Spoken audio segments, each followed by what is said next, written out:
Well, gang, here we are to review the Dragon Ball Super superhero movie. Finally, all three of us have seen it, and I'm guessing there are some varied opinions. And by that, I mean I'm on one side of the fence, and Eric and John are on the other side of the fence. So we're going to spend some time here and talk about the movie and review it and have some fun and put it up for you guys to listen to. So here we go. Wait, it's a bonus, right? It is, bonus. yeah. Is this yeah, a bonus? This is a bonus. Oh. Yeah, it's going to go up on the main feed. It's not Patreon exclusive or anything like that. You know, the movie came out when we were in the middle of, well, not in the middle of, right before we jumped into season 9 of Dragon Ball Z. So we're quite a bit behind the official timeline. So we're jumping ahead a bit just to catch up with like the latest craze. Right. You got to do it, as soon as it comes out. We got to hop. Of course. Yeah, try and which is why we saw it opening weekend, right? That we all saw it opening. 1/3 of us Well, did. okay. To be fair, though, if John hadn't got COVID, which is just the plague of our lifetime, we would have had this episode out a little after opening weekend. Yeah, so we had tickets bought for opening weekend. We did. Exactly, we did everything you guys we had a could do. refund. I'm not upset with the way that things went down because we tried our best. It wasn't us being lazy, which is usually the case. Yeah, It's true. So we're a little bit late, but I'm excited to be here and to talk about this thing. You said you think that you're going to be on one side of the fence and Eric's going to be on the other side of the fence and I'm going to be with Eric. What's the fence? Whether after you got up after the, what was it, hour and a half runtime and said, I thought that was worth the price of admission.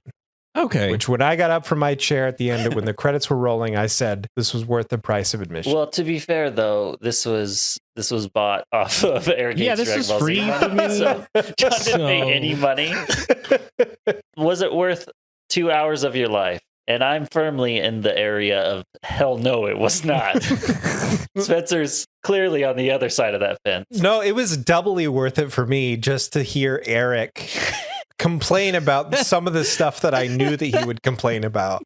That's just delicious. Can we do an out of 7 rating? Wait, yeah, that's a clarifier. Are we talking the best Dragon Ball can be or the best movie can be? I think that's Those why are the different. scale is 7 out of 7, because 7 is the best that a Dragon Ball movie could be. The real scale is 10. Okay, like that. Let's do both. It can then. only Let's fucking do both then, because that's not.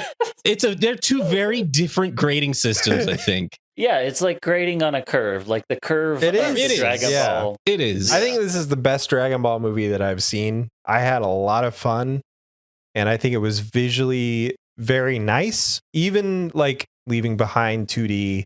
Yeah, it wasn't as good as it could have been, but also they were able to do a lot of things that I don't think they would have been able to do in 2D. So I think it's a solid 7 out of 7 as far as Dragon Ball goes. Like an actual coherent movie. I mean, what do you want me to say? It's probably like a 5 out of 10. Like it's like watching Infinity War before you've seen any other Marvel property. Like it's built on the backbone of a world that has been in the cultural zeitgeist for 20 plus years now. Yeah. Like it's not designed for newcomers to come in and get into Dragon Ball. It's a movie for people that have stuck with it through hell and high water. Yeah. The name of this movie is stupid. It doesn't make the name of the movie sense. is really dumb. I've been making fun of the name of the movie since like right when the title was announced. Perfect. It's really, I'm glad. really dumb. I don't want to take away from your enjoyment of this movie. That being said, I'm going to shit all over this movie in the next half hour. That's all I wanted to say. Okay. Oh, and I need to rate it. It's a 1 star and a 1 star. Oh, that's what I was going to ask for. Is it? It got a full star. It's amazing. That's an entire star.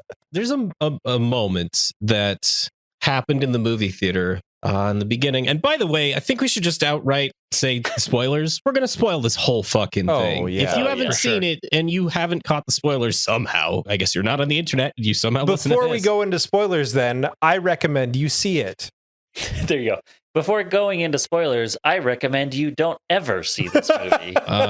And I am so firmly on the fence, I can't tell you one way or the other. So if you like Spencer more, go with that. If you like Eric more, go with that. Okay, there was a moment when we were watching this movie where Pan was introduced, and they didn't explain who Pan was at all. Just Pan is training with Piccolo. And Eric turns to me and says, "Who the fuck is that?" and I said it's Gohan's daughter. But if this movie is any good, it'll tell that to you. And then almost immediately afterwards, it is expressed. And I'm like, oh, okay. You know what? This brings me some hope for this movie. But since I'm sitting here talking, I'm just going to give my numbers. As a Dragon Ball movie, I liked the Cooler movie better. I really did. I knew I wasn't going to like the CG thing. I think it's really difficult because some things are so visually spectacular. And I totally agree, Spencer. They did some things that they would not be able to do with just regular 2D or even 2.5, the way that they're doing it. I think that it opened up a lot of new avenues for them. But they're not good at it yet. Some things are good at it. Some things are I also think like in this movie, the scenes where it was just like two characters talking to each other, or a lot of like where there wasn't a lot of action. Yeah. Like those scenes kind of faltered a bit. Really? It's just like I'm watching a PS2 cutscene. Yeah. And I could sense that it was dipping. But the fights and the colors and the environments and the camera movements and stuff in the scenes that actually did work were so impressive and fun that I think it balanced it out. Man, for me. I'm like, it was so all over the map. Sometimes I would watch it and I'm like, I'm watching a Super Mario. Like, what is this? And then other times you're like, clearly this is where all your time and money went into this couple frames right here. So it was like a roller coaster of what am I watching here? Like, what are the opening scenes? Is this car pulling up somewhere? I can't even explain it. It was like I was watching a video game from the 90s. It's like, what is this? But then one of the end scenes was just like, holy shit, man. Like, this is a dumbass movie, but that is a cool looking thing in front of me. And if you care anything about any of these characters, you're probably shitting your pants right now because that is cool. It is so weird because it does, like, the Piccolo and Pan scene at the beginning is nice. I really enjoyed that. But the majority of the beginning is like introducing the antagonists of the movie and kind of framing the world. And so the movie starts off with like some guy getting out of prison and talking to another guy who's like the stereotypical mob boss. And they have like literally a 20-minute conversation in the back of a car. Yeah. And that's it. That's the whole thing. I didn't love that. It took a little too long to establish the world. I don't know. I felt so opposite because that beginning scene where they were not doing any fighting at all and they were just introducing the characters. Yeah, it looked like a PlayStation 1.5 cutscene a lot of the times.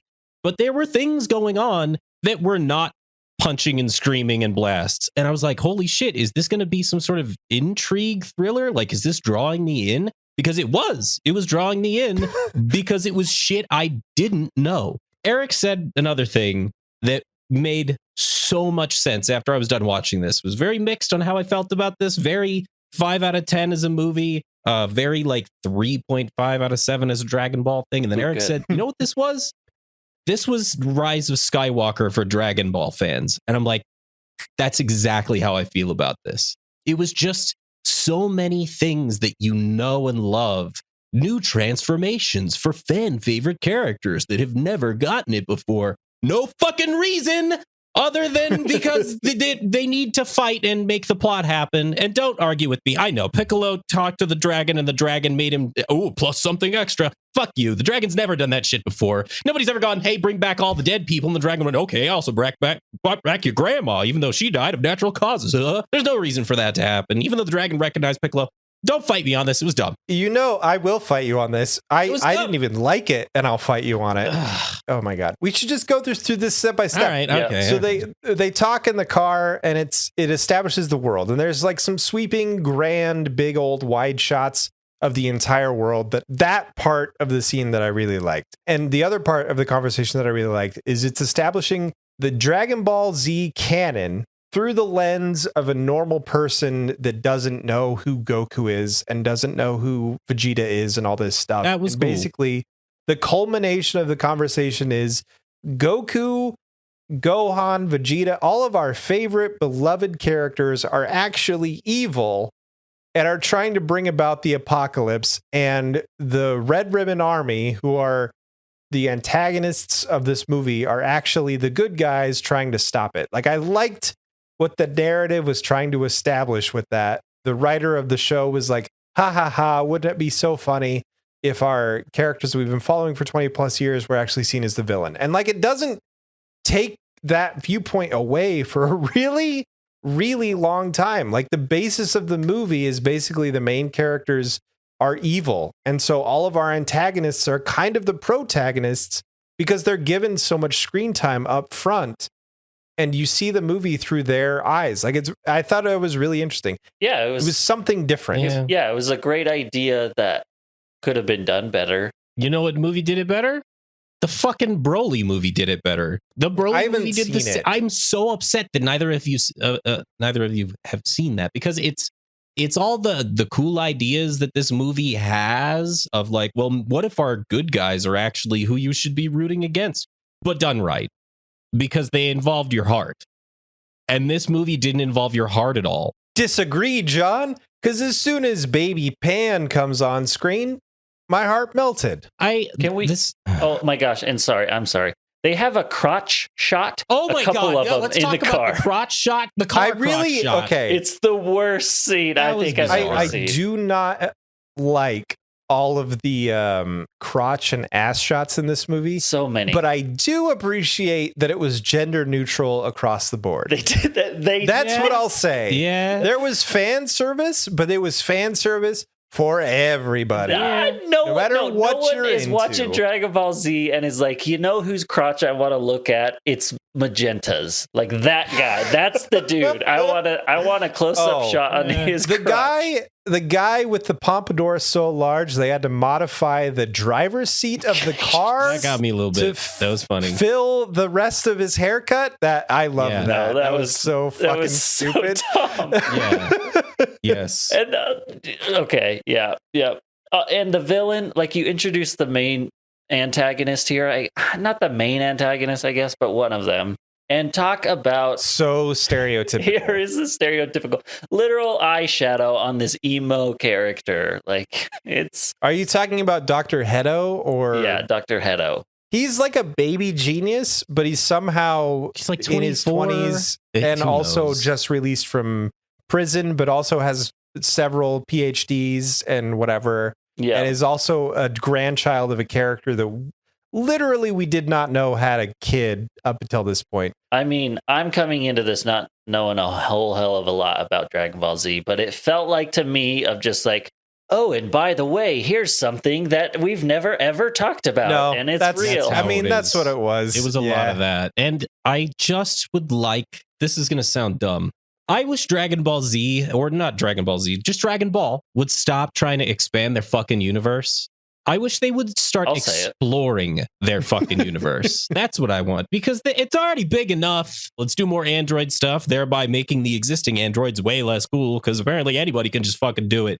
As long as you're related to Dr. fucking Gero. What is this, Star Wars? As long as you're related to the guy that can fucking do the thing, then you can also do the thing. I think this was, I'm pretty sure this was Toriyama's attempt at expanding the known universe of Dragon Ball Z instead of like branching off into the realm. Yeah, it's just like, oh yeah, well, my guy can go one level higher. No, but he literally went back to the beginning of Dragon Ball and just dug a little deeper in those realms. And then he went forward a little bit into the Frieza saga and dug a little deeper. The Cell Android saga dug a little deeper. Like, he was, I'm not saying he did it right, but I'm saying that he was trying to take what had already been established and just like add a little depth.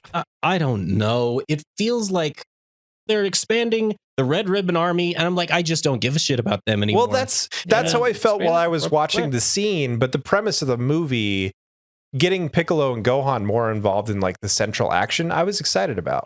I feel like those are the two characters that they spend all their time on. I mean, I haven't watched a lot of the show, but everything I've seen has been Piccolo and Gohan. That's it. Like, they're the main characters. They're doing everything. See, that's really interesting, because I think I'm so tired of seeing those two. I feel like I'm sick and tired of seeing Gohan or Goku and Vegeta. Yeah, I am. I'm sick and tired of seeing. I'm not sick of seeing Vegeta, because Vegeta actually has growth. Vegeta seemed to be going off in a different direction. Yeah. Than I expected in this movie. Yeah, he's changing. Goku is the exact same as always. But I also loved their whole segment. Like the whole plot of the movie is you establish Red Ribbon Army as antagonists. You cut over to Piccolo. Piccolo picks up on Red Ribbon Army being the antagonists, infiltrates their operations, finds out that there's a bunch of villainous stuff going on, and goes and gets Gohan, and then they go attack the Red Ribbon Army.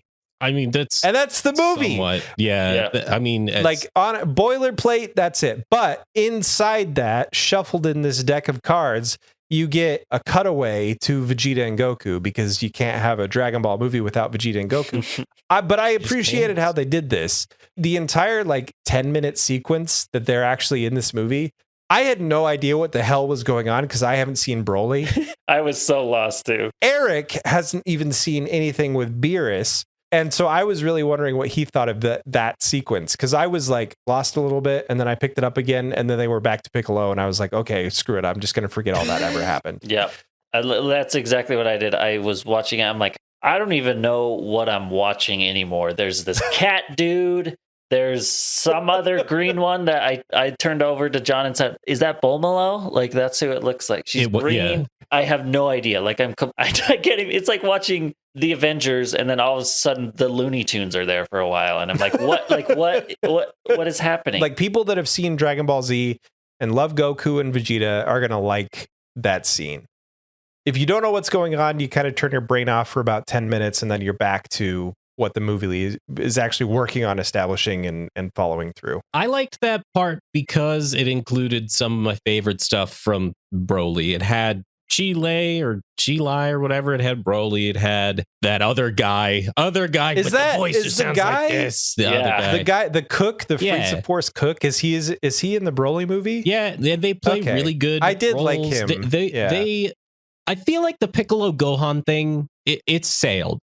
That ship at this point, if it's going to sail any further, it can't sail in a movie. It has to sail in the actual fucking TV show. I feel like you're John 2 right now. John V1, the one that I know and have done the podcast with, would have loved the fact that Piccolo and Gohan got some more time here. It's COVID. It's evolved me into the next form of who I'm going to be for the rest of my life. It's I get what you're saying. Yeah, it would be cool to get a TV show with them, but the movies are doing really well, and there's no sign right now, I think that will change, that Dragon Ball is coming back in anime form. So this is what we've got.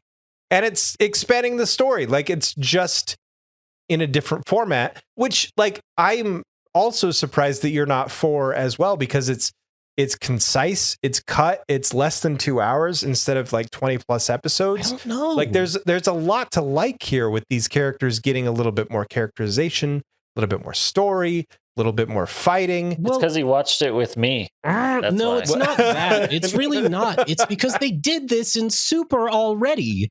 And it worked pretty fucking well, in my opinion, then. Okay, so that's interesting, because I haven't seen Super, so I'm coming off of this as basically at the end of Dragon Ball Z. There's a whole episode where Piccolo watches Pan. And it's really good. And I'm extremely mixed. And when I'm super mixed on something, I just talk about things I don't like. So plenty of things that I really did like. I really did like seeing a movie where it's just Piccolo and Gohan's relationship carry the whole thing all the way through. Best part of the movie was when Gohan was like, all right, I'm done fucking around, and shows up and has that rain fight. Best part of the movie. Oh my God. I was so happy because we just talked about how Dragon Ball Z never has nighttime scenes, because Akira Toriyama famously doesn't like drawing night. That's what occurred to me halfway through that fight scene when they were doing it in the dark and the rain. I was like, this looks amazing. Why does this look so good? It's because it's fucking dark. Yeah. That, the light, the power up, the auras and stuff, they actually get a chance to shine because it's not the middle of the fucking day. Yeah.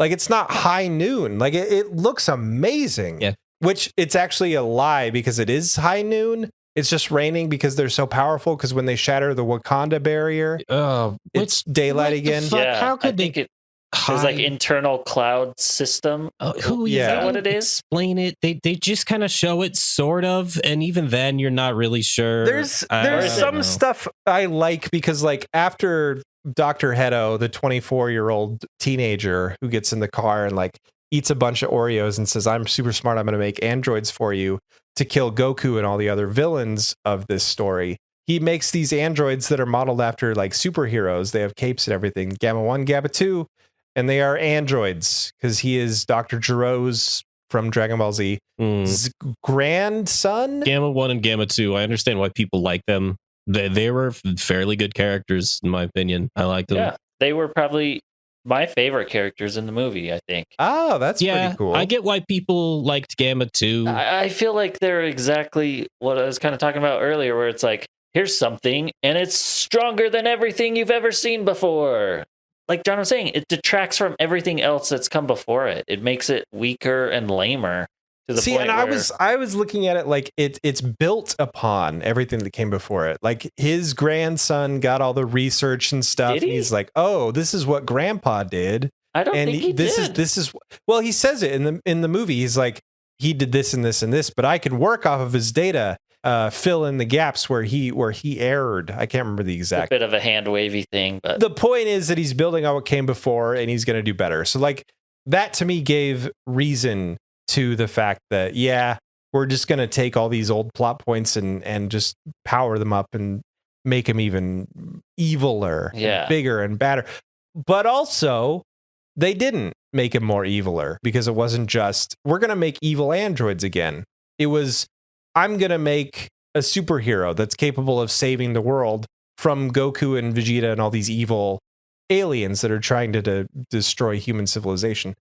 And that's exactly what he did. Like, but this stupid little pipsqueak with eyeshadow and he loves Oreos and stuff, he's going to make the new villain for Dragon Ball Z. But he actually made just superheroes, and they're good and they want to do right. And they're misinformed. And so, one goes after Piccolo and blows him to smithereens, quote unquote.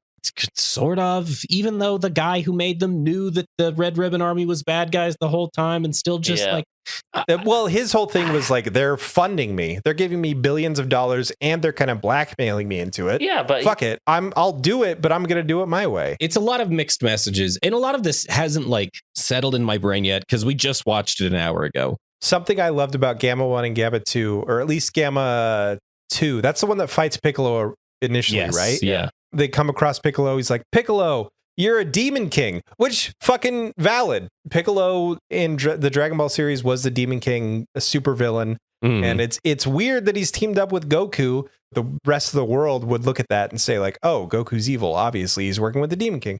Anyway, they fight, and Piccolo says, why can I see your sound effects? Because in Batman 1966 fashion, when he punches, when he does energy blasts, instead of biff, bam, that comes on screen, but it's like actually visible in the world. I really like how some of the stuff in the movie was not explained overtly, and it just kind of happens in the background. And if you pick up on the explanation, good for you. Yeah. Later on, when he's talking to his partner, Gamma 1, back at Red Ribbon headquarters, you can see one of the sound effects pop up behind him, but the camera's turned at such an angle that you can see it's actually just a hologram generated from his belt or something like that. Which is great. That was brilliant. But then that was a really fun thing. They never used it after that. Yeah, that's what I was going to say again. Like it's almost like it was played for a joke, and then they explained the punchline, and then that was it. They they did what they wanted to do. Yeah, I do wish that, like, especially in the more serious moments, because this movie does, like, the third act is just something so different than the rest of the movie. It's like this super serious, almost Marvel level, like fighting epic Thanos fight scene. It's huge. It's epic. I wish that they had planted a couple of those things in there while the super serious fight was going on, just to have a little bit of connective tissue. Before we get there, because we're kind of trying sort of to go in line, let's talk about the second act part. The main fights before the worst part of the movie. No. Fuck you. The third act False. was such hot garbage. And the third act was so much fun. Let's watch another big angry monster get felled. Cool. What do you mean another? This is like the first time that Dragon Ball Z has done this before. Let's Frieza, Cell, Boo, like they have all been very different than what we get in this movie. No, because fighting a big angry monster is such a non-thing in the Dragon Ball Z universe that Goku does it as a kid. Gohan does it for training. There are dinosaurs that exist in this universe. It's such a non-thing to have a big giant monster that having it be the end of this movie was... I was like, Dragon Ball is so much better than this. Why are they doing this? Okay, second act. Look, second act. I don't want to, because it easily is my most disliked part of the whole fucking thing. The second act was my favorite bit. The Red Ribbon Army decides to kidnap Gohan's kid, Gohan's daughter, 3-year-old Pan. I like that. Adorable. I like Piccolo undercover. No, she sucked. That was pretty great. Piccolo's undercover and goes in the Red Ribbon Army to figure out what's up. And he kind of goes along. He gets involved in this kidnapping plot and kind of goes along with it because he's stumbled upon Gohan earlier in the movie and saw that Gohan has taken on this, like, he's basically just studying biology and hasn't been training. And Piccolo's like, ooh, I'll take Pan under my wing and make sure she's fine. But we're going to go along with this kidnapping plot and it's going to get Gohan out of his shell, which is fucking ridiculous. But whatever. But the part that I like is that they go to his house and Piccolo's with his Red Ribbon Army buddy. And all of this stuff goes down where they're like, hey, we kidnapped your daughter. And Gohan just goes off. This is part of the reason that I like the 3D art style so much, is like this scene in particular. I don't know if it would have been able to be pulled off. Like he starts powering up. And just as in Dragon Ball Z fashion, like the ground underneath him turns into a crater. But this Red Ribbon Army peon is like there with him, and he keeps collapsing into the ground as these craters form as Gohan powers up and powers up. And like it gets to the point where the crater goes underneath the foundation of his house, and his house starts to sink into the crater. Like it's just, there's so many cool, like little tiny visual things that happen in the background of this while the plot is going on that I had to appreciate what they were trying to do with the art style and everything. What I love about this movie is that it directly shows that Goku, being a terrible father, is taught to Gohan, who turns out to be a terrible father. Doesn't come out to see his family for days, they mention, and has no idea where his daughter even is. And then all of a sudden he's supposed to care about her. I'm not disagreeing with you, and it's actually kind of funny, the father-son I think it is inherited too. Yeah. dynamic. But I also think that Toriyama just doesn't know how to write a good father-son relationship except by accident, which is where he fell into the Piccolo Gohan thing. The Piccolo Gohan thing is the best father-son relationship in the show, and that's why this movie is about that. Yeah, and that's what I feel bad for Piccolo, because he's raising all these kids on his own. He really is. He doesn't even have any connection to, but somehow he's the best father figure for them. Like, she obviously cares for her dad and wants to be with him. And doesn't 3 seem young? For some reason, 3. Oh, 3 is yeah. way too young. She should have been older for sure. Like it doesn't. That's 6. not. She should have been his age. A, she should have been Gohan's age from the Saiyan Saga. Right. B, Yeah. She should have had the 4-star ball in some way. I think that would have been really fun. Sure. I know. Rolled my eyes, but it would have been fun. Speaking of which, Piccolo's like, "Oh crap, we can't get a hold of Goku and Vegeta to come fight the Red Ribbon Army because of plot reasons. So I'm going to ask Shenron to power me up," which is dumb, but he does it. He goes over to Bulma's house because Bulma is the head of Capsule Corp, and Capsule Corp is the Walmart / Facebook of our generation inside Dragon Ball. Yeah. So they have all this money, and Bulma's constantly having teams go out and retrieve the Dragon Balls every time a wish is made so that she can every year make a wish. And it turns out that she's wishing for like plastic surgery basically. Yeah, just like take in the wrinkles here. And I hated this part, but also it was very true to Bulma's character. But also it was very true to the worst part of Bulma's character. Yeah, it's who she became in Super. She went back to being a gag character, and that's all right. People will argue, was she ever not a gag character? And I will point at the Cell Saga Bulma. Before we get too far away from that, can we talk about on Dende's tower on the lookout?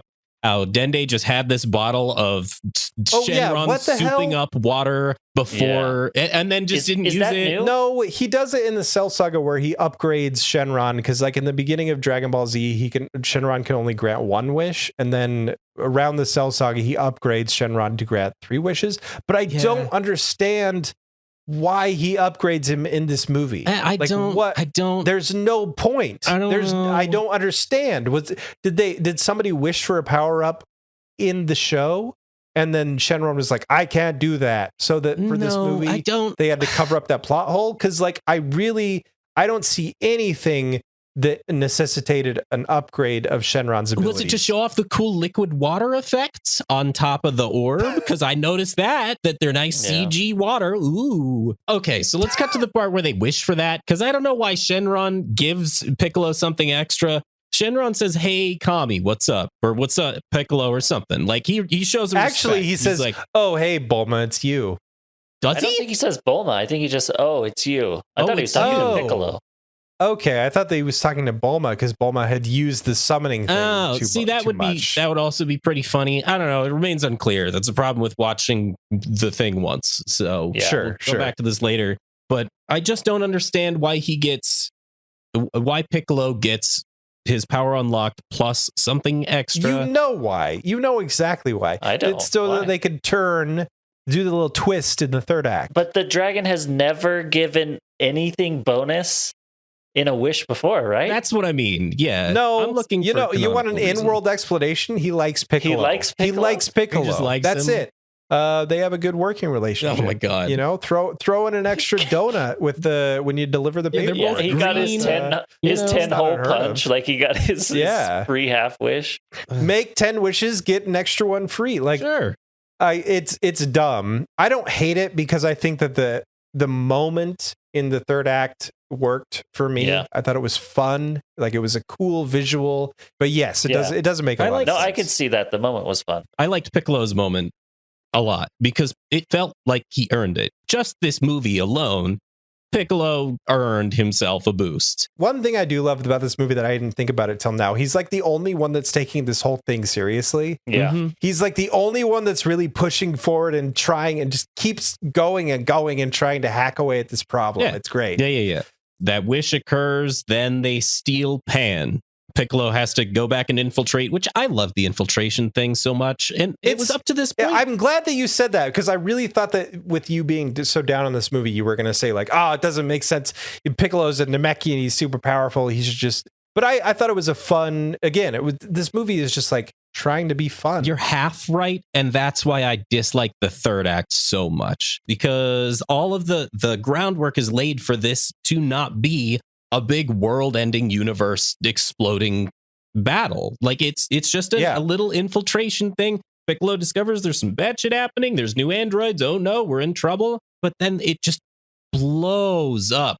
We'll get there. But yes, I do like Piccolo's infiltration. I love that. I thought there was a lot of funny little jokes. He gets on the red ribbon uniform, but you can still see his green face. Yeah. One of the soldiers comment, hey, you look a little green there. Like, it was kind of funny. Those little asides are really, really cute. I appreciate the hell out of them. Eric surely wanted to vomit into his lap every time it happened. I did, yeah. Well, it also helps that you get a little bit of Gamma 1 and 2 while this is all going on, while Piccolo is sort of in the background. Mm-hmm. You get to see them as characters. Yeah, and it fleshes out their relationship and what they are and how they're superheroes and how they're working, like the goodness in them, which was very needed. There are two parts of me. There's John 1 and John 2, all right? John 1 is like, this was necessary to help expand the expansion of these android characters and the Zoro bloodline, blah, blah, blah.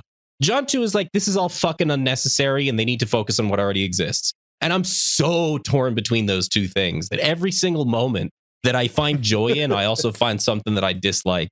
So what happens? They steal the kid. Piccolo and just Duke Nukem guy is one of my favorite pairings in this movie. They take Pan first and then they go to Gohan, right? Yeah. And when they take Pan, they just kidnap her from the preschool. And I really like this because Pan is like defending herself. And so she like stranger danger, just punches Duke Nukem. Duke Nukem goes down and then Piccolo comes over and he like apologizes to the teacher. He's like, sorry, Patrice, I got to take Pan. Yeah. That tiny little moment is so wonderful because it tells so much about Piccolo and his relationship with Pan and the school and the teacher. And like, anyway, they get in a spaceship and fly off and try to lure Gohan there to help defeat these new android menaces in the eyes of Piccolo, at least. This is dumb and it shouldn't bother me. When Piccolo comes back to Gohan's house with Duke Nukem and scratches on the window for the second time. The first time I was like, I loved that. Makes sense. He doesn't have a glove on covering his nail. He can scratch the glass. I know, this is so dumb. Oh my God. I know it's so dumb. You know what? His nails are so sharp that they poke through the glove. How about that, John? It was just a nice little callback for the audience. So then Gohan gets pissed off and explodes the ground, and he absolutely should have atomized that man. Isn't ground harder than flesh? Anyway, I also appreciated how they get Gohan into the hover car or whatever, and they take him to the secret lair. And as soon as Gohan sees Pan, he's out of the thing. Ooh, I like this. This whole section is the absolute best part of the movie for me, was Gohan figuring out Pan was in danger and then dropping the whole glasses, I'm going to be a fucking scientist thing for, oh yeah, I'm a dad. Time to be a real dad. That was cool. Shows he's a better dad than his dad, which is not fucking hard, but he is. Yeah, and it was a fun little interaction with everybody there. They're doing this test trial fight to see the androids versus Gohan, and it was all right. The Gohan versus Omega 1 fight? That's when it starts raining, right? Gamma 1? It's Gamma Epsilon 1. 1? And it's great when Gohan's wearing glasses, and then when he goes Super Saiyan, no, it was ridiculous because he's doing this whole fight, and the whole time he's holding on to his glasses and like, oh, my glasses are gonna fall off. Oh, my glasses are falling off. And then all of a sudden he's just like, F these glasses, and throws them away. Like the whole fight he's trying to save them, and then he just throws them away. I know they do a throwaway line. They do, and it was a good fucking line. I liked that one. There was a couple throwaway lines in this that were just my absolute favorite, like made the movie for me. And when he goes Super Saiyan, he throws off the glasses, and then he's able to fight without him. Later on, Piccolo says, wait a second, did you just throw away your glasses? Do you not need glasses when you go Super Saiyan? Like, it's shit like that the audience is going to ask, like the hardcore, like us, stupid ass Dragon Ball fans like us, like me and John. And it's so great that the movie just like addresses that's it. That's all I need half of the time is just for the movie to address that it has this thing happening. And they don't answer. Gohan doesn't say, yes, my eyesight becomes 20/20 when I go Super Saiyan. He doesn't say that. The question is just presented, so it's acknowledged, and then we move on. And that's all I need. So we get this beautiful fight scene between Gamma 1 and Gohan at the Red Ribbon Army base. And it's raining. They're underneath this sort of Wakandan shield that hides this Red Ribbon Army sort of city. And if you zoom out far enough, it just looks like there's just a lake there. They fight there for a while, and it's dark, and the energy blasts get this awesome lighting, and it's just gorgeous. Gohan is fighting in base form and can't match up to the android, so then he fights as a Super Saiyan and still can't match up to the android because they've studied that, I guess. They just know he was going to do that, so they're not surprised. So Piccolo comes up with a plan to threaten Pan, to have Pan play along and pretend like she's in danger so that Gohan unlocks his potential again, which has been a whole thing that like he just apparently keeps forgetting that he has this form. I think we've talked about this before, but yeah, he keeps continuously unlocking his potential. Well, and it's so frustrating to watch from my perspective because it's been like 3 or 4 movies, and it's always been Gohan's going to be the strongest being in the universe if he could just unlock his potential. That gets old. It's like the universe keeps growing and expanding, characters keep aging, but there's like a couple sticking points that keep recurring over and over again. And Gohan's unlocking. There's a few of that in this show of just like, oh yeah, I forgot I can do that, and then they just do it. Oh, that pissed me the fuck off. Is the end one. How the fuck do you forget something like that? You know why? It's because Toriyama forgot. I'm just going to say Toriyama forgot during Dragon Ball Z and Dragon Ball Super. He needs another guy there to. I'm not disagreeing with you. He needs a lore keeper at this point, like somebody else there who knows way more than he does to say, okay, here's why this is dumb, and this character shouldn't say that. Like at the time and place and the type of movie that it's taking place in. It's kind of the whole thing is kind of winking and nodding at the audience. And I just kind of took it as another evolution of, hey, do your eyes get better when you go Super Saiyan? I'm just going to say, like, I'm fine with it. Don't like call it out and have the person specifically say, oh, I forgot that.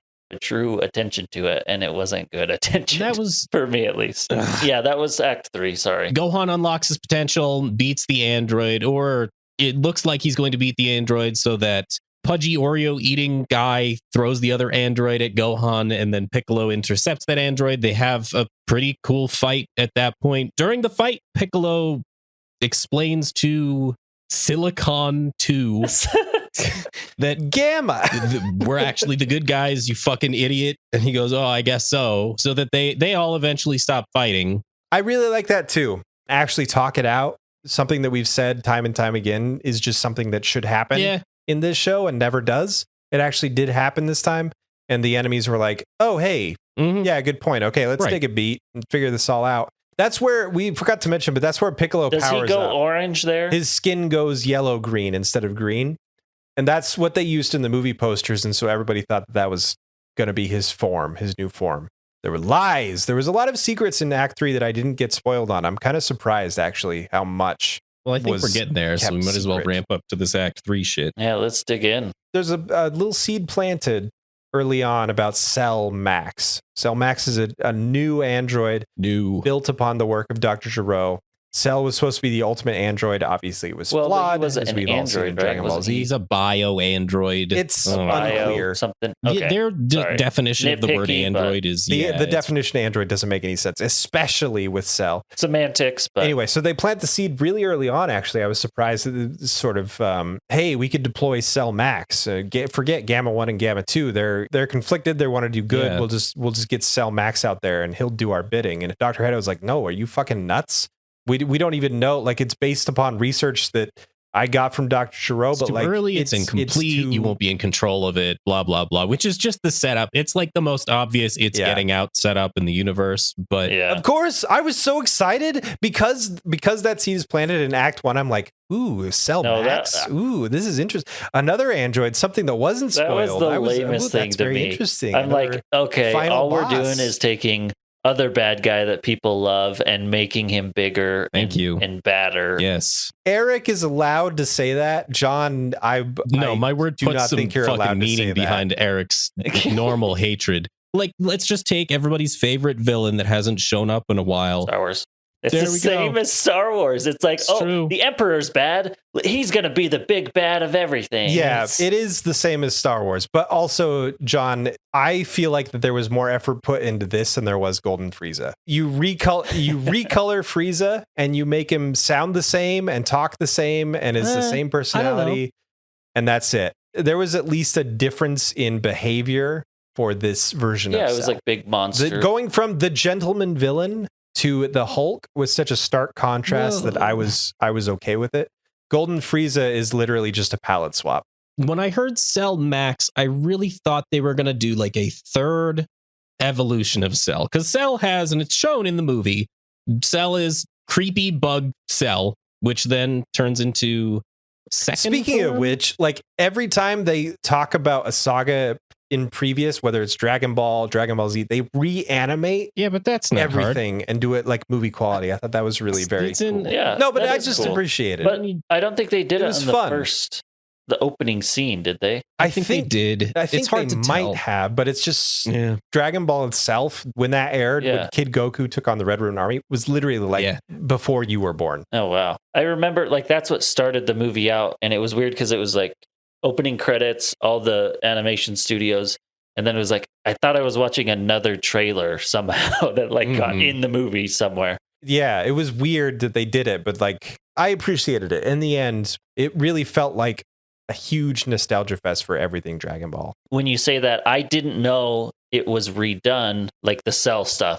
So it was good. Like it didn't pull me out or anything. I was just like, oh, that's something else. But it's cool that they did that reanimation. Again, I'm very on the fence because half of the time I could tell Eric would be able to be filled in exactly where he needs to be by the information present in the show. The other half of the time, I knew he wouldn't know who the fuck anyone on Beerus's planet was. Like, so it's really so 50-50 split where they do it perfectly half the time.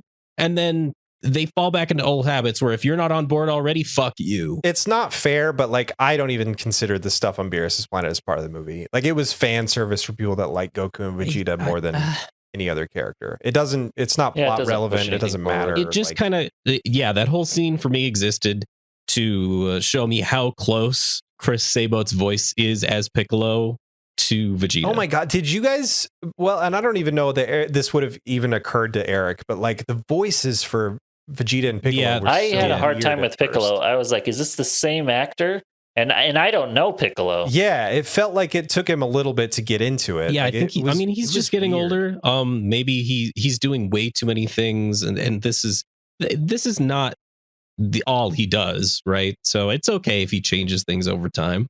He has a busy. life. Speaking of people who have lives and are fucking busy, I was sad with how few lines Eric Vale actually got in this movie. I think he got like a fucking handful of Skittles. That's all they paid him. Yeah. I told you there's a lot of fan service in this movie, like from every era of Dragon Ball Z. It doesn't matter what your favorite was, you're gonna get served up a little tidbit of fun stuff. So anyway, they plant the seed of Cell Max, and so I was interested. I understand that, like, reusing villain. It's an old trope, especially with Toriyama and Dragon Ball Z. But for some reason, it flipped a switch. I was excited because I thought that Gamma 1 and Gamma 2 were going to be the ultimate villains. But they do a heel turn right before Act 3, where they become the good guys. And then the tiny little mob boss leader and tiny little Dr. Hedo go into this underground section of the city.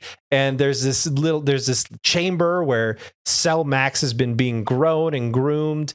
And mob boss guys tippy tapping away at the computers. He's going to let Cell Max go because he has no other, Gamma 1 and Gamma 2 have turned, so he has no other choice. And Dr. Hedo comes down. He finally is becoming the hero that he has always wanted to be, the good guy, and he's going to face off against this. So they have a little tiny fight. Was cute, and I appreciated that the that Magenta takes off his clothes like, I had some modifications done myself. And that comes up exactly 0 times because he is dead almost immediately after showing off. That was my favorite part. The whole fight was amazing because in the very beginning of the movie, Dr. Hedo has this stupid ass line where he's like, while I was in prison, I found a bee and I made the bee into an android that can kill anything, even cyborgs. And then it's revealed in the third act that what's the guy with the pompadour's name? Carmine or something. Yeah, Carmine. How would you have the best memory that's of all right. that? Because Carmine. he has the dumbest shit whenever he creates a power presentation. He has this line that's like a PowerPoint. Carmine presents. And he shows a video. Carmine. This has 12 views from Carmine's channel. I loved it. Anyway, so Magenta reveals that the mob boss, he's a cyborg, and so instantly Dr. Hedo's like, I have a bee. And so the bee comes down and stings Magenta in the neck, and Magenta's just dead. Like, that's it. He's just, and with his dying breath, he smashes the panel connected to the cell orb, and the orb breaks open, and Cell Max. Why didn't they use that bee on Cell Max? I thought that's what the whole introduction and bringing up of the bee was going to be. Was he turns out to be the real hero in the end. And the bee stings Cell Max and it kills him. You know as well as I do that as soon as a bee stings somebody, they lose their stinger and they die. I really liked the birth of Cell Max. Say what you want about the fight that comes after. The fact that he was underground, secret, the main characters did not know that any of this was going on. It cuts to the top where the fight has ended. Gamma 1, Gamma 2 have turned and come to our side, and they're just talking about how everything's over and everything's nice. And it's like that classic Dragon Ball Z moment where you think that everything's over, but it just feels a little like it hasn't gotten there yet. They've done that in so many sagas. It was kind of cool to see here in miniature. As synonymous with Dragon Ball Z as Super Saiyan is, or it should be at this point. Is this where Bulma's ship comes in? Yeah, I think Bulma's ship comes in before Cell Max is a thing, and everybody hops out. And so Bulma's like, hey, I rounded up all of the best warriors on Earth, just like you asked me to. Also, Krillin's here. I think that's my favorite line of the whole Krillin, movie. Android 18. It is well done. It was very funny. And Goten and Trunks. And Goten and Trunks, for people that have followed our reviews, were kids in the saga that we're talking about, but are now teenagers. So that was kind of cool to see. Does Eric Vale voice Trunks. Yeah, here? he has like Is that what 2 you were talking lines. about? He's in the credits at least. So Basically a cameo, but I thought it was nice. Everybody arrives just as Cell Max breaks through, and then the third act. Short version of the third act is everybody fights Cell Max. 2 characters get 2 new levels of power, and then the Cell Max dies. I thought it was cool. I really liked this third act. Cell Max was interesting. I guess I liked him so much because he was so different from Cell. Wasn't John, his entire tail was different. He wasn't absorbing people. He was whacking them and lasering. What if it was Gamma 3 and it didn't look like Cell, but like he wasn't finished and he was still Hulk and he was still big, but he had a giant 3 painted on his chest. Would that have made you feel better? I would have disliked that they just made him big. I just don't like the big bad showdown. I feel like we're past that as a fucking culture now. We don't need to see Toriyama ain't past that. No, I know that. I don't think he ever will be. With how the movie laid the groundwork from the beginning, it made me think we were doing something else. It made me feel like, okay, Gamma 1, Gamma 2 are not actually the bad guys. They're going to turn around, and then turns out they're all the good guys. I feel like the movie should have ended right there where they figured it all out. They didn't need this Cell Max thing. I feel like, okay, Star Wars again, Episode 8, okay? After the fight on Snoke's ship is where everybody said that movie should have ended. Everybody knows it. That's where the movie should have ended. And they could have done the stuff with Luke in the next movie, or they could have had Star Wars 8.5. Who the fuck cares? It should have ended there. This movie, it should have ended after the wrap up of everything. What did you think, Eric, of the third act of the fight with Cell Max? I have to kind of separate it a little bit because one, the third act is all fight. Yes. So there's a lot of that Eric's like, that's not my jam. So I get that. But since I haven't been oversaturated in this universe or saturated at all, it was fun to see a group of people come together to defeat a thing that was stronger than all of them combined. So I didn't mind that. If you like Dragon Ball Z and like Dragon Ball Z fighting, then this is going to be a cool, fun time, I think. Unless you're John. Yeah, unless you're John. I'm still working it out. But it's like visually stunning. Like it's a fantastic fight to look at. It's very pretty. That cut down any problem that I could have had with it. Yeah. Although I will say that, like, in addition to it's fucking beautiful, man. It's a gorgeous fight. But I did like that for the first time in Dragon Ball Z history, you saw what a multi-person fight looked like. Usually it's peanut gallery on the side, 1v1 main event. And this, like, it was really like Cell Max has a weak point on his head. We all got to work together to try to distract him while one person hits the weak point. And so it really did feel like an 8v1 fight. Yeah, it was really fun. It had an Avengers feel to it where everyone's kind of like coming at it from different angles and doing cool stuff. Also, that being said, sorry, I've got to put this in. It had my least favorite part of the entire movie. Oh man, I was waiting for this. Which was what's it called, Spencer? The fusion dance? Fusion dance. Oh my gosh. So the fusion dance was ridiculous. Sorry, go ahead. Outline teenage Goten and Trunks come in and they're like, hey, we should do fusion. I like this part a lot because Goten was like, wait, that thing we did when we were kids? Like they hadn't even thought about done it for any of this. Time. Yeah, very obvious that it's been years. And they were like, yeah, but fine, we'll just do it and we'll get really powerful and we'll be able to win this fight. So they do the fusion dance, but they do it wrong. We just talked about this in the podcast itself. When that happens, you get either Gotenks, which is their fusion character, but it's either super fat or super like frail and old and weak. And they get the fat one. And it's the worst character ever. I get it. Ever. I completely agree because they do like his pants get ripped. And so you see a lot of Gotenks butt, which is like fair play because they do a couple shots of Bulma's butt and like it's kind of gratuitous. But like, again, male, female, whatever you're into, they got a little something, little bit of fan service. As long as you like it thick, it's in here. Yeah, exactly. But I did appreciate that they left the wrong fusion in the entire fight. Like everybody was super psyched about a teenage, adult Gotenks coming in and just being like super powerful.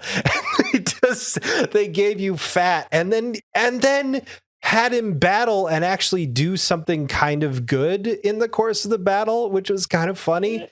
I knew Eric was going to hate it. Oh my gosh, you could feel it because it's it really is the cheapest. It's so low brow humor. It's just like, oh, what if they did this and they're fat now? Plus 7 butt jokes. Like it's just butt joke.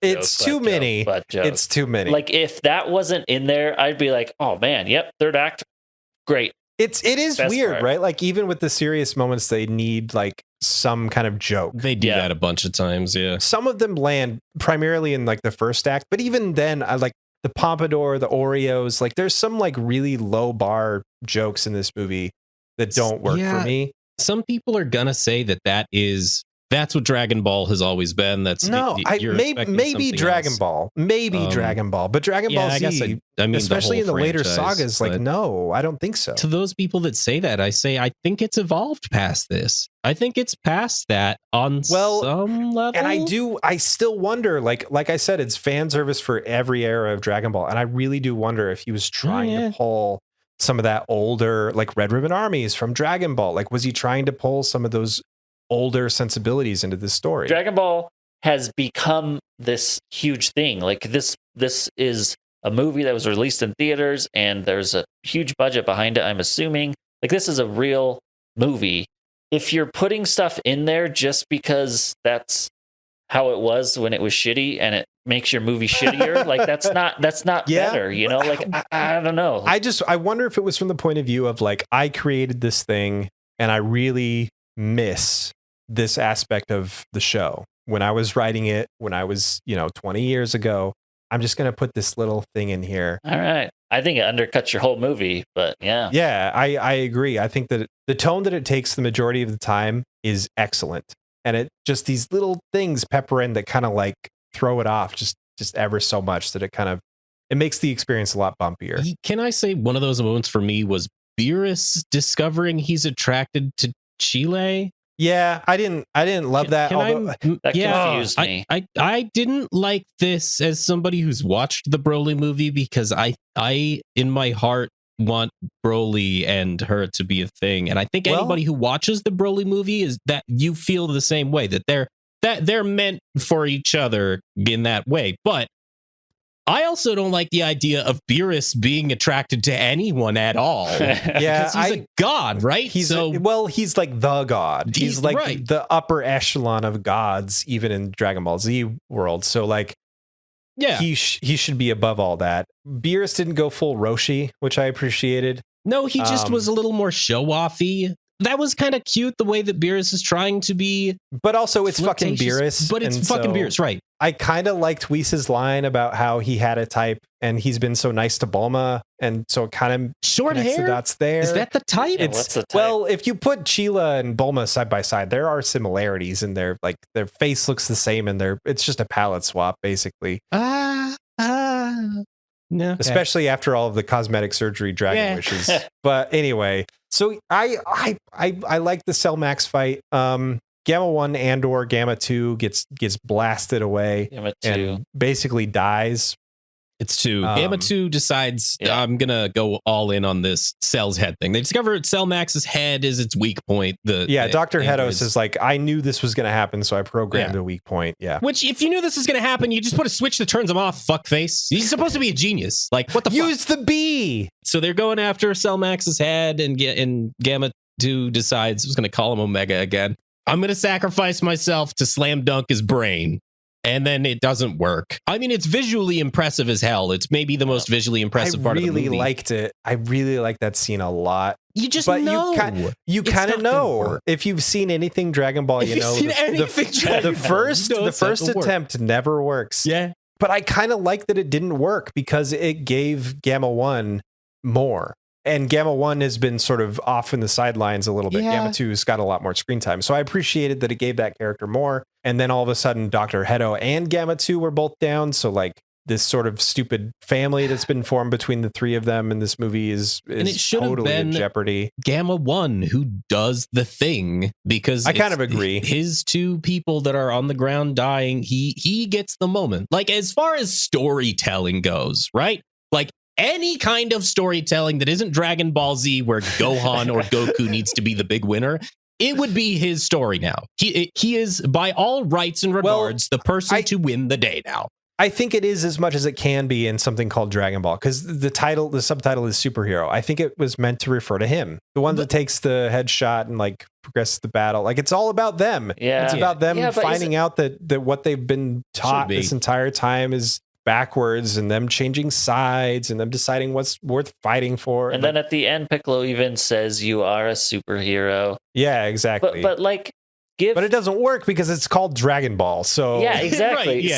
So you're giving that to Gohan instead of giving it to the person you built this movie around. Which is also a good idea. It's just like we finally have a movie that's not about Goku or Vegeta, and let's just make it about a side character and Gohan and Piccolo and like everybody that was kind of left on the floor plus new characters. So it is kind of messy in that way. Yeah. So how did you feel about the Piccolo power up when he becomes Golden Piccolo, or I think he decides it's going to be called Orange Piccolo. At this point, I've just been beaten into submission with how dumb these fucking names are. I think they're just rolling with it. I honestly think that's why it's called Orange Piccolo, because it's sort of like a wink and a nod at the fact that, these Super Saiyan 2, 3, 4, the transformation names are stupid. So Piccolo does get like another form. He gets yellow green Piccolo, but then he gets orange Piccolo, and like that's the one granted from Shenron. His physique changes to match what Lord Slug's physique was in the Lord Slug movie. That's what it was. I knew it looked familiar. He's got Lord Slug shoulders now, which are huge, and the chin, and so he looks like Raccoon. I'm a little upset that his voice didn't change. I was hoping it would go high. And then after that doesn't work out, he effectively sacrifices his blood and body for Gohan's shots. Yeah, everybody else gets taken out, and Piccolo's like, okay, I'm going to distract him. Gohan, you just need time. Gohan takes forever to unlock his potential. He does it twice in this movie. And the second time... Well, and that's kind of Gohan's thing. Like he does it in the Saiyan saga, he does it in the Cell saga. Like he just waits around until someone he loves is in a bad situation. Yeah, and then Piccolo just gets beat the shit out of. It's awesome. I love it. I like this a lot too. Great. Until finally, Gohan finally wakes up and he gets an all new transformation that is the most ridiculous transformation that I've ever seen in Dragon Ball. Yeah, it's pretty. He's got a white pine cone instead of hair now. It's so big. Yeah. His hair is so big. It reminded me of like, did you guys ever see? Well, Eric hasn't, the quote unquote concept art for Super Saiyan 5. That was just like a fan thing. It wasn't actually real for Dragon Ball AF or whatever. That's what it reminded me of. From Dragon Ball AF. That's right. It was so damn ridiculous. So this has never been seen before, right? Like this is a brand new level for this movie. Correct. Yeah. And I'm kind of surprised that it wasn't spoiled for me before I saw it. I thought that the new Gohan transformation was just like the Gohan that gets pissed when he beats up Gamma. What's weird, it doesn't make sense to me because the new form that Goku just achieved is called Ultra Instinct, and his hair goes and it white. had similarities, just like Gohan's. But Gohan's eyes go red, which is a Piccolo thing. Yeah, it kind of, like, I just don't, it looks cool, and this series lives off of the rule of cool. And so does it look cool? Yes. Does it make any fucking sense at all? Yeah. Like, what is it? He's half human, half Saiyan, but he can only go, this isn't a Saiyan form, but it's not a human form, but I don't know. Like I said, I don't know what it is. Yeah. Piccolo's felt earned in the context of the movie itself. His upgrade to be a different version of himself that is evolved and better, that felt earned from the bottom up. It makes sense. And Piccolo, like, constantly throughout this movie, people are like, hey, aren't you Kami? Hey, aren't you Demon King? And he's like, no, I'm not that anymore. I'm not that anymore. Like he's earning his own place. And the finality of that is this new form that is just him. And I thought that was Piccolo. Really cool. Yeah. Also, while we're still talking about this movie, the way that Piccolo holds his cell phone is one of my favorite things. That also, I appreciate that. That got me. It was very nice. Little things in this movie. And when he says that he never got his driver's license, also that little callback, it was very nice. Those little things in this movie all the way throughout, from the bottom up, made me feel like this movie was not going to end in some kind of big, dumb spectacle. Every saga of every Dragon Ball, everything has always ended in a big, dumb spectacle. And maybe I'm the dumbass for hoping for something else. Isn't that the definition of insanity? Yeah, I get it. I totally get what you're saying. And time again, we've said this show can be better. but it just isn't. Like I just don't, and I don't. Gohan achieves the new form, just to cap off this the whole movie discussion. And oh my god, this was I just there's the moments that I love in this movie elevate it so much that I'm so willing to ignore every moment below like a 5. But before, when they're planning this all together, it's like, okay, we'll distract him, Gohan, you power up, you do your thing, you unlock your potential like you do, and then do a Kamehameha or whatever. And so the seed that's planted in your head, and like I laughed at that because it's always a Kamehameha. Of course, it's always a Kamehameha. Sure. But when the moment comes down to it, and Gohan does a move, he puts his fingers up to his forehead, and I'm like, holy shit, what the hell is he actually gonna? And then he does a special beam cannon. Of course, he does a special beam cannon. Yeah. When it's the ultimate move, because that's Piccolo's move. That's everybody's gonna say his rightful dad's move. Mm-hmm. That felt perfect. It was just such a lovely, perfect moment. And 10 out of 10. Way to end it. The beam that comes out and it shoots, Cell Max is enraged. He's trying to blow up the planet. And so he gets an energy ball, and the energy ball gets bigger and bigger, but it does it in a way that I've never seen in Dragon Ball before. It's just like one size and then bigger and then bigger. And it just kind of was really cool. And it's this black rainbow effect that couldn't be done in 2D. Looks amazing. And these two things clash, and just his head shatters, and Gohan wins the day, and it's fantastic. A cool shot from the side, and you see it go through his head, and his head's just like gone. Yeah. And then it goes out into space. Like, cool shot. I'll give it that. Yeah. I like that you could at least admire the cool, despite knowing that it's just total, like, the epitome of the dude bro. Yeah. Oh my god, that was so cool. And he blasts his head, Whoa. Yeah. Uh-huh. But it's a moment. Yeah. They spent a hell of a lot of time and money on their art, and which is great, because it was an absolute feast for the eyes. Like, I never felt in the Broly movie, when they do the CG fight, I felt overwhelmed with color and nonsense. Like, it felt like an absolute light show disaster. But this, it becomes a light show, but it never feels like it. Like, it feels like organized chaos, whereas the other one just felt like unordered absolute glass shattering your eyes. I think maybe they kind of figured out how to do it, but I've heard that Broly is a mix of traditional 2D and the CGI fights, and I think that's kind of where Dragon Ball should live, because some of the quieter moments with the CG in this movie didn't work for me. Like we said, it was like watching a PS2 cutscene.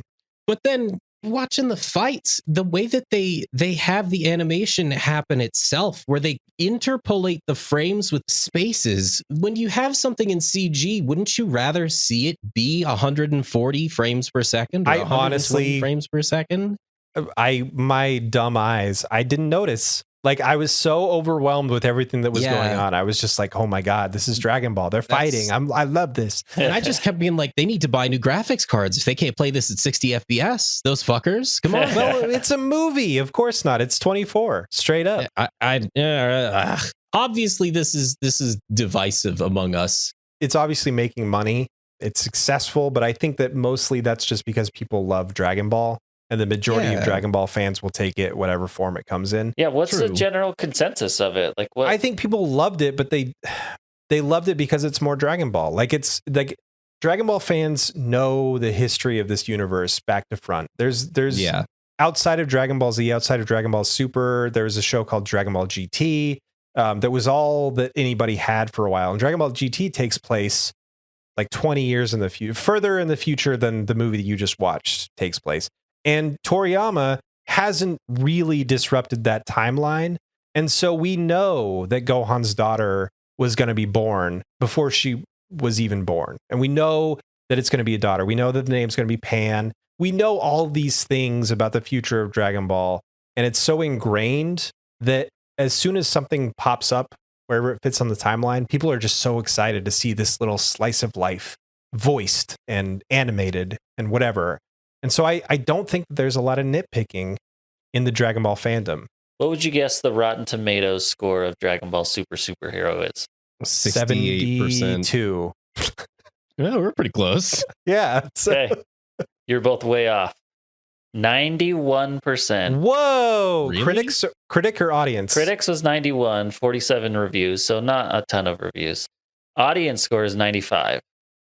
Wow. So people are loving this movie. IMDb has it at 7.3. That's kind of where I fall. And I don't think that that's bad. I don't think it's a bad movie at all. I think that people are just excited to see more Dragon Ball. I think that's just what it is. I think my feelings on it could be summarized as thus. You see two new forms in this film, and neither of them are Toriyama's writing. I'll probably watch it a second time, but I will probably not watch it a third, if that makes sense. Damning criticism from John. Ooh, At the very least, I'm glad that Eric acknowledges that it was a spectacle. What did you think of the Oreos? What did you think of Bulma's Stupid. ass? Oh What my did you gosh, think so of Gotenks? I got What did so you mad think at of- all of those things. Like the shot of Bulma's ass, I just turned to John and I said, fan service. This is just fan service right here. Mhm. John, how did you feel that like Master Roshi, Chi-Chi, certain characters just weren't in this movie at all? I'm glad. I don't like Master Roshi. Yeah, I think this universe suffers so much from trying to juggle the 10,000 characters it has normally. So to just not have them at all, I'm cool with that. I agree. Actually, I thought it was a movie. It wasn't like necessary part of the canon. It was just a fun little time. Not everybody needed to be there. I think you could have just not shown Goku and Vegeta at all, and it would have been fine. They're training, and then that's it. Just have the phone call and it never goes through. Like, Yeah, exactly. You could do the Marvel thing, right? And Stinger plant at the seeds end. for the future movie where they're off doing some other battle that we'll see someday. Gross. Oh, and don't watch the end credits scene. I mean, I thought that was kind of funny. it was cute, but The whole thing is that Goku and Vegeta this whole time, they're just having a sparring match against each other. And in the Dragon Ball Z fandom, it's Goku versus Vegeta who's going to win. And I really like that the after credits scene was them just utterly exhausted, totally drained, and just like, ugh, just like slapping each But other. is that like canon now that Vegeta's stronger than Goku? Well, I honestly think that that's kind of what they're pointing to. Like, future of Dragon Ball, whether it comes in the form of a new anime or a new movie or something, the fact that they planted the seeds in the Goku Vegeta scene of like stuff that they learned from Super, stuff that they learned from the Broly movie, Vegeta's kind of taking that into account, and Whis and is like, oh yes, Vegeta, you are learning, you're becoming stronger, and that wasn't paid off in this movie. I think that they're definitely building to something bigger with Vegeta in particular. So yeah, I think that for the moment, until Goku achieves a new form, he's potentially more powerful than Goku. Yeah. Well, I'm glad, like, all that being said, I'm glad that there are people out there enjoying this movie, but it's not yeah, me. I'm glad Especially to the extent that it is. Yeah, it's so great to see an anime franchise. Well, I guess an anime franchise that I love specifically because I'm biased, but like any work of art that is like consistently good across this many years and isn't just like, oh yeah, he really went off the rails in season 8. You know what I mean? yeah. Like it's Yeah. still, I don't know. It's just acknowledged for what it is, which is just kind of a silly show. Yeah. And people just enjoy it. Like it's nice. That being said, like, I have to apologize to anyone that was in the movie theater while I watched it. How many people did you guys have? We had probably 7, like a dozen maybe. max. Yeah. No, I looked at the Something like seating map and there were probably like 15 seats. Which is weird because it really is performing well. Maybe the states that we're in just don't. I don't know. I don't know what it is. But there was a bunch of laughing and groans from me. all of that from me. Yeah, It's better than some of the movies we've seen, though. Like some of the other easily. ones. Yeah. Easily. Yeah. Oh, for sure. People say that Broly is really, really good. It is. That's one that I haven't seen yet, so I can't. makes But sense. but yeah, this one was my favorite. I I don't like it a that lot. I saw Broly when I compared to this movie. That's just like how good I feel like Broly is. Let's do that next. We'll just have just you and I watch it. I'm fine with that. We don't I have just to bring Eric into that one. unless Ooh.